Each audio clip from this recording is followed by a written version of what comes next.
عبادت کی جا سکتی ہے. لیکن افسوس تو یہ ہے کہ ٹیلی ویژن کھولیے، اخبار دیکھیے، کہ لوگوں کی بھیڑ دیکھیے، غریبوں کی، پریشان حالوں کی، سڑک کے کنارے ہوا کی بیٹیاں بچہ پیدا کر رہی ہیں اور پھر اس کو گود میں اٹھا کر پھر چل رہی ہیں. اس کو مطلب دیکھنے کے بعد آپ یقین کریں کہ میں تو ہفتوں میں یہی دعا مانگتا رہا آج تک کہ اللہ میاں اس سے اب آگے کا منظر اگر اور خراب ہو تو پھر مجھے اٹھا لیجیے، کیونکہ میری آنکھیں مطلب یہ ہیں کہ دیکھ نہیں پائیں گی، اس کو برداشت نہیں کر پائیں گی. اور بھوک کا، غریبی کا یہ عالم آپ یقین کیجئے کہ اب تاریخ کی نہیں جاتی تھی.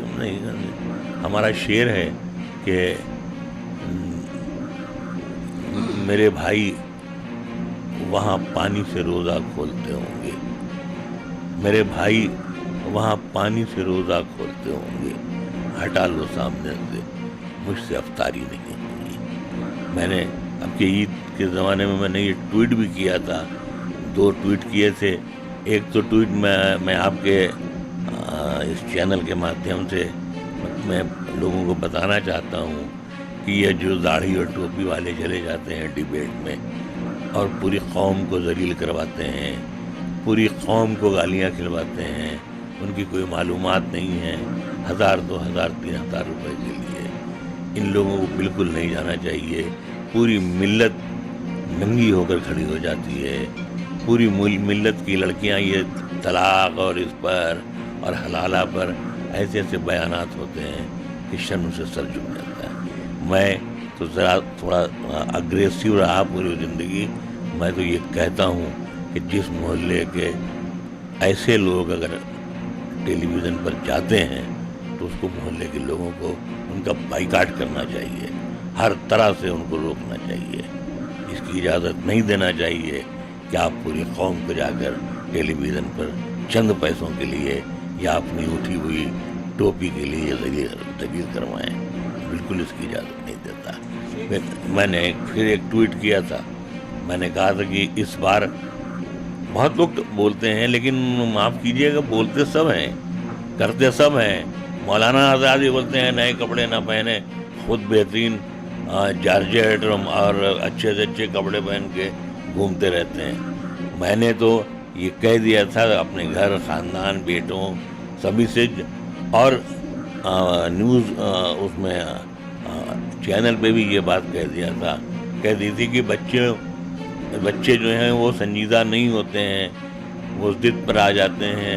ان تک تو جائز ہے کہ ان کے کپڑے آپ بنوا دیجئے، لیکن خدا کے لیے آپ اگر اپنے لیے کپڑے بنواتے ہیں تو یہ سوچ کر بنوائیے گا کہ یہ کپڑے نہیں پہن رہے ہیں، یہ آپ کفن پہن رہے ہیں.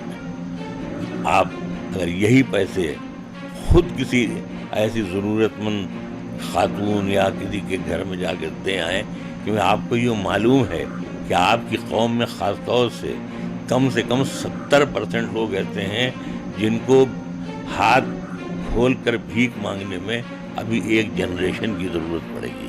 وہ بھوکے مر جائیں گے لیکن باہر بھیک نہیں مانگیں گے، وہ چپکے سے کہیں کچھ بیچ دیں گے لیکن کسی کو معلوم نہیں ہوگا. تو کم سے کم غیرت مندی کا تھوڑا سا احساس ہونا چاہیے. اگر یہ نہیں ہو سکتا تو پھر آپ جو آئندہ آنے والے دن ہیں اس کے لیے تیار ہو جائیے. جس طرح سازشیں ہو رہی ہیں سب ہوتی رہیں گی. میں عید کی مبارکباد بالکل نہیں دے سکتا. یہ عید جو تھی اللہ تعالیٰ کی طرف سے ہم لوگوں کے لیے ایک سزا تھی کہ دیکھ لو اگر تم انسانوں سے محبت نہیں کرو گے، عبادت نہیں کرو گے، اپنے آپ کو بدلو گے نہیں، اپنے میں اتحاد نہیں پیدا کرو گے، تو ہم ایسے ہی تمہارے لیے گھر بنا دیں گے کہ وہی مسجد بھی ہوگی، وہی گھر بھی ہوگا اور وہی تمہاری قبر بھی ہو جائے گی. منور رانا نے لاک ڈاؤن اور سوشل ڈسٹینسنگ کے اس ماحول میں ایک شعر بھی عرض کیا جو کافی دلچسپ ہے. تو میں نے کہا بڑی مشکل ہو گئی اصل میں. حالانکہ لکھنؤ میں ایک رسم تھی آداب کی، نہ اس میں ہاتھ ملانا پڑتا تھا، نہ نمسکار اور السلام علیکم کرنا پڑتا تھا. صرف آداب کر لیا جاتا تھا. لیکن چونکہ فرقہ پرستی ہندوستان میں اس مقام پر پہنچ گئی ہے کہ اگر مطلب یہ ہے کہ ہم اچھی بات بھی کہتے ہیں تو لوگ اس کے غلط مطلب نکالتے ہیں. لوگ پھلوں کو بھی ہندو مسلمان سمجھنے لگے ہیں.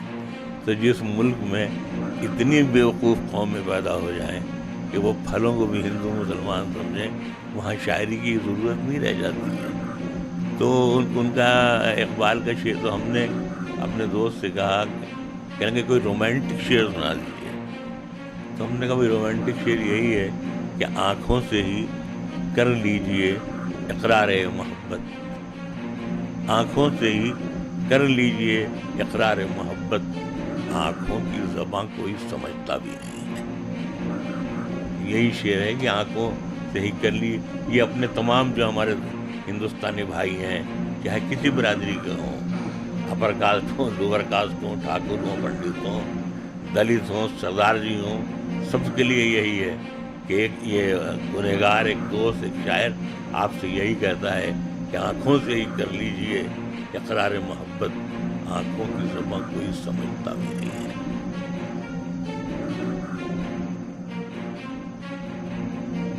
تو یہ تھے دنیا کے مشہور شاعر منور رانا. دیش کی سیاست اور حالات کے مد نظر منور ایک الگ سوچ اور الگ رائے رکھتے ہیں. اور اگر آپ کے من میں کوئی سوال ہے یا اسٹوری میں کوئی کمی رہ گئی تو پلیز کمنٹ باکس میں ضرور بتائیں. Bureau report, news factor India.